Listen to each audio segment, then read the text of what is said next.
Hi, we are here today to review, discuss, and plan for CASE's continued literacy instruction in the classroom. Our agenda today will be to review CASE's progress monitoring data, discuss a plan for moving forward, review the outcomes from team meetings, and talk about ways to support CASE at home and in the community. First, let me start by saying that Case is a creative and energetic boy who really seems to love school and learning. He has many friends and is inclusive with others during play. I notice that he loves relationships with peers and adults, and he seeks out opportunities to play, have conversations, and create things. He is a wonderful part of our classroom community.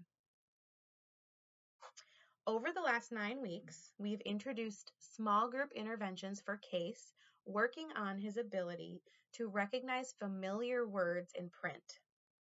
As you can see in this graph, Case has steadily increased his recognition of words and is showing an 8% increase in skill.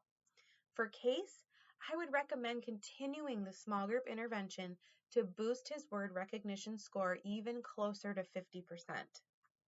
As we discussed previously, our goal is to get Case to a 50% or higher score for word recognition to bring him up to second grade level. After the second 9-week intervention, I would recommend changing the intervention if Case does not show another steady increase in skill like he did this first time. I will track growth over time with a graph like the one we used for this first 9-week small group intervention. And I will check in with you, parents, every other week via email. We use the DIBELS screener to assess the possibility of a student having dyslexia. As you know, this screener was administered by our literacy coach with Case, and the data was then reviewed in our second grade level team meeting. Based on the review of this data, the second grade teaching team and I agree that Case should continue with our small group to focus in on building his word recognition skills.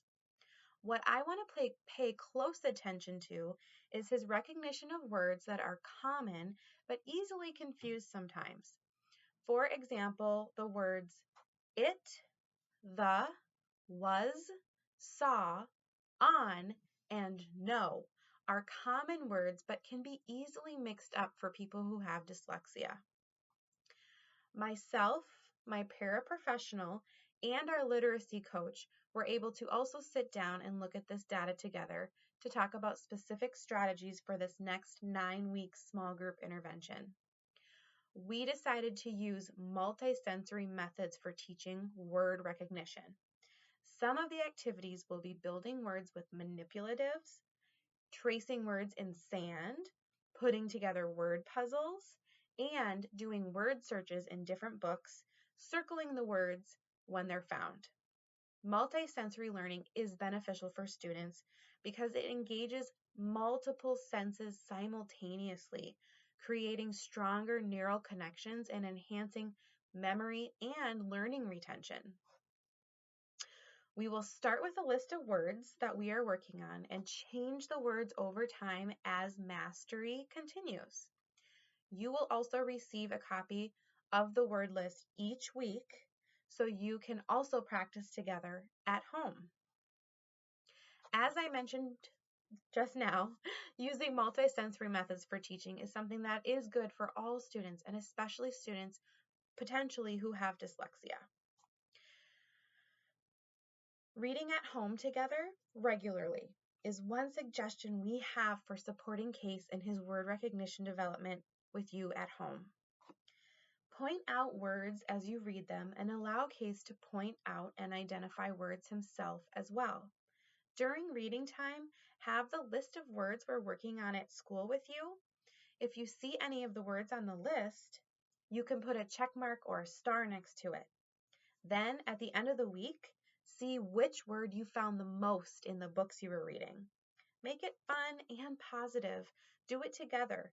Let Case choose books and celebrate all the effort that Case is giving to this reading time together. We would also suggest downloading some reading games at home. Most learning apps can be on the iPhone, iPad, tablet, or computer, and many of them are free. Some of our suggestions are Khan Academy Kids, Starfall, ABC Mouse, and Teach Your Monster to Read. These are interactive games, and they also use some multisensory techniques as well, like finger tracing, building letters and words, listening to words and sounds, seeing words spelled, and playing lots of fun interactive games. Here is a list of those applications for you to take home for your reference. In our community, there's some great literacy supports as well. The library is a great community resource because you can check out books, bring them home, and they have a calendar of free events for kids of all ages. Also, there are community events such as theater plays and storytelling times that are great for boosting literacy skills. As we discussed, we will connect via email every other week regarding progress for CASE, but please feel free to reach out anytime with updates from home, questions, or concerns. Thank you so much for your time and supporting CASE in his literacy development.